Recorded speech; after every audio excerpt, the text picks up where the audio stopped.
Olá pessoal, tudo bem? Dando continuidade à nossa matéria, nós vamos ver hoje soma dos n termos de uma PG finita. Coloquei a fórmula para vocês aqui, tá? Sn igual a 1 vezes a razão elevado a n menos 1, esse menos 1 aí embaixo, tá? Não é no expoente, dividido pela razão menos 1. E essa situação, essa fórmula se aplica para todas as progressões geométricas onde a razão é diferente de 1, beleza? E vamos ver o que? Através do exemplo, ficar tudo mais prático, mais rápido para nós, tá? Então, eu coloquei uma situação aqui para a gente poder fazer junto. E aí funciona assim, ó. Considera uma progressão geométrica, de 1 para 2, 2 para 4, 4 para 8 e assim por diante. Calcule a soma dos 7 primeiros termos. Então, o que nós temos que fazer? A primeira coisa é o levantamento de informações que ele deu no exercício. O primeiro termo vale 1, o segundo termo vale 2.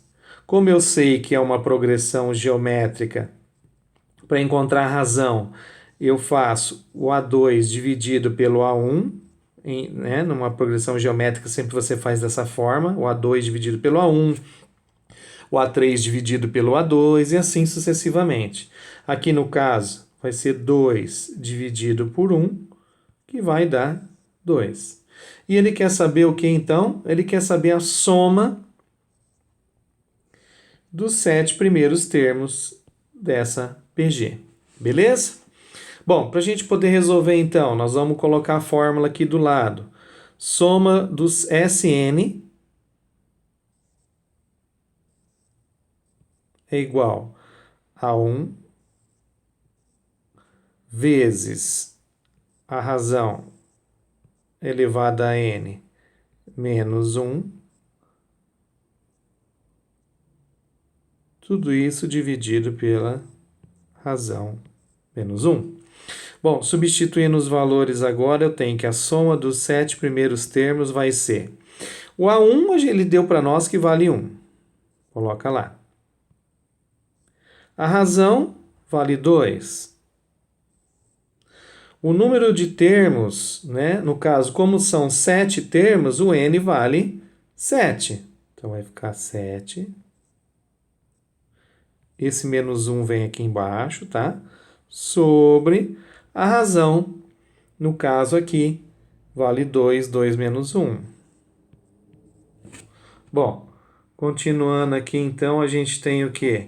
Que a soma dos 7 primeiros termos vai ser... Lembra que primeiro a gente tem que fazer o quê? O que está dentro do parênteses. Dentro do parênteses, nós temos que fazer primeiro a potência aqui no caso. 2 elevado a 7. 2 elevado a 7 vai dar 128. 128 menos 1. Tudo isso dividido por 2 menos 1 dá 1. Bom, continuando aqui do lado, a gente tem então que a soma dos 7 primeiros termos vai ser 128 menos 1, 127.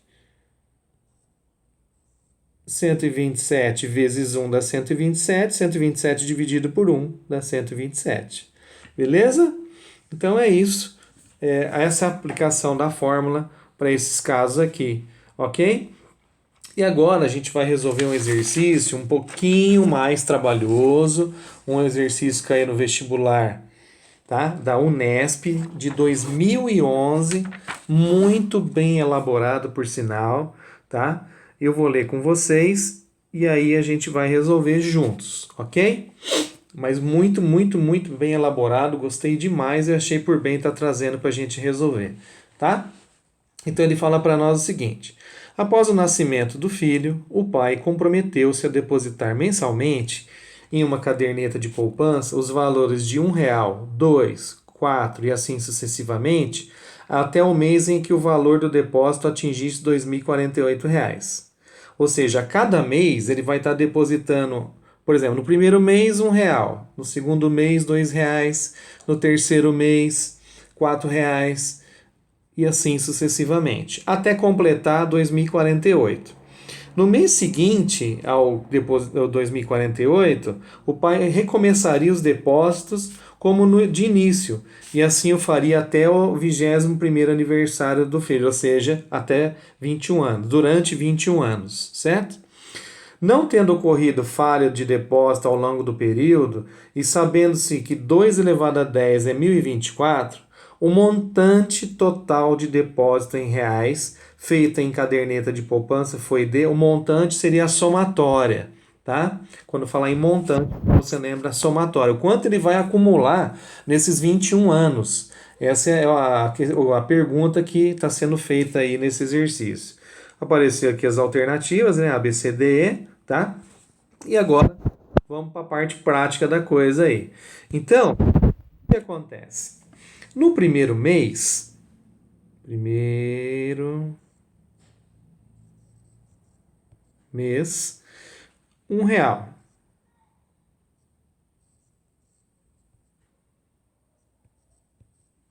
No segundo mês, foi depositado R$ 2.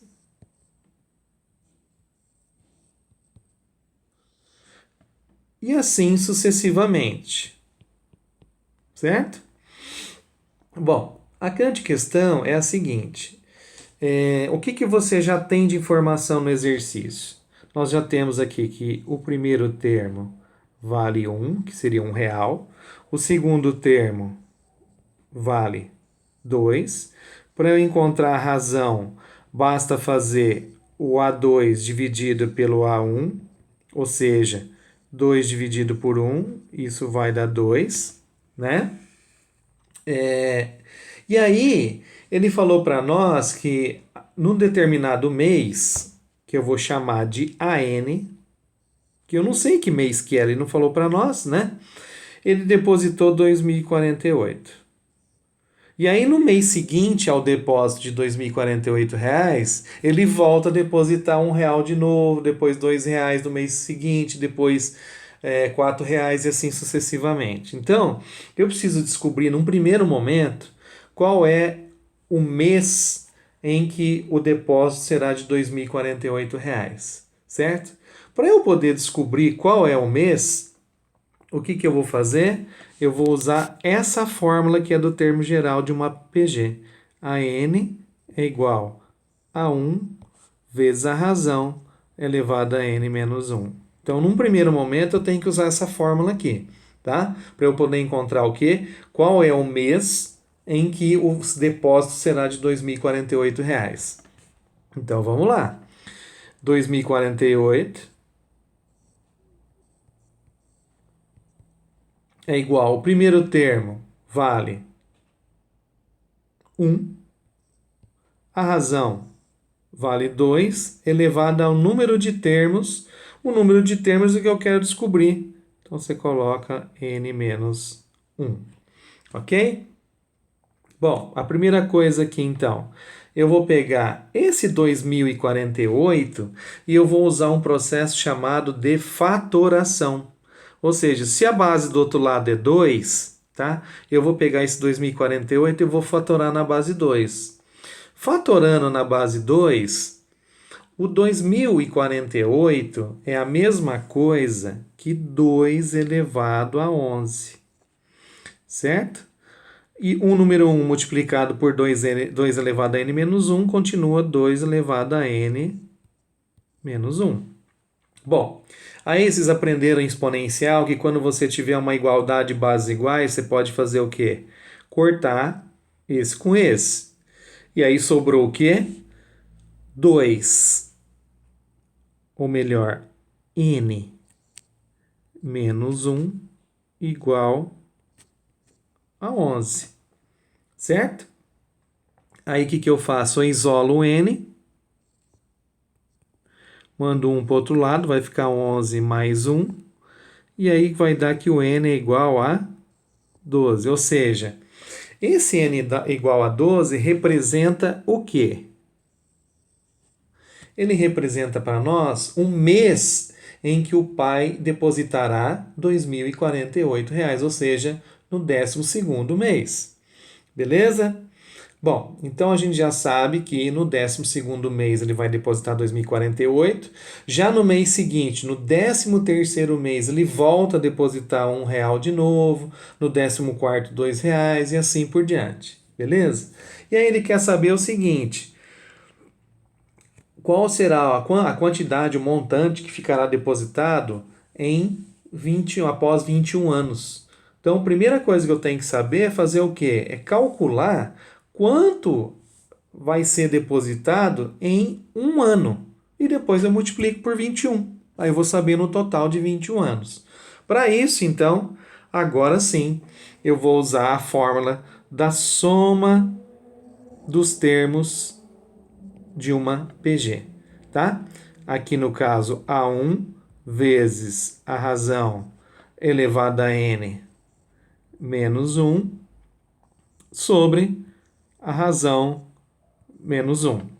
Eu quero saber, então, essa soma, né? A soma de um ano, no caso, tá?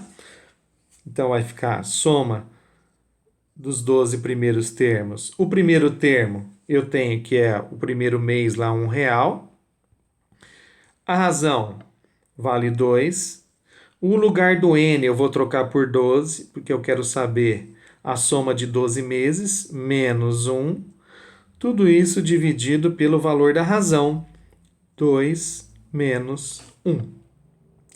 Dando continuidade aqui, então, a soma de 12 meses vai ser 1. Resolvemos primeiro o que está dentro do parênteses. Dentro do parênteses, nós vamos resolver a potência, 2 elevado a 12. 2 elevado a 12 vai dar 4.096. 4.096 menos 1 sobre 2 menos 1 dá 1. Então, a soma dos 12 primeiros meses vai ser 4.096 menos 1 dá 4.095. Então, esse aqui vai ser o valor que representa a somatória de um ano, ok? Mas o pai quer saber o que? Ele quer saber quanto será depositado, ou quanto vai ser o montante final após 21 anos. Então, eu vou pegar esse valor aqui, tá? Que representa o depósito de 12 meses ou um ano, né? E multiplicar por 21 anos. Totalizando, então, 85.995 reais. Que deu letra D. Beleza, pessoal? Olha, então isso aqui é um exemplo do que o pessoal gosta de pedir, tá? Em vestibulares, tá? Tem muitos exercícios que nós vamos fazer ainda, tá? Uma grande revisão depois envolvendo o termo geral, tá? Nós temos que ver ainda a parte de interpolação de números numa sequência de progressão geométrica, mas enfim. É um grande exercício, um grande exemplo de exercício que cai em vestibular, que pode cair em concurso público e eu espero que vocês tenham aprendido. Um grande abraço e até a próxima!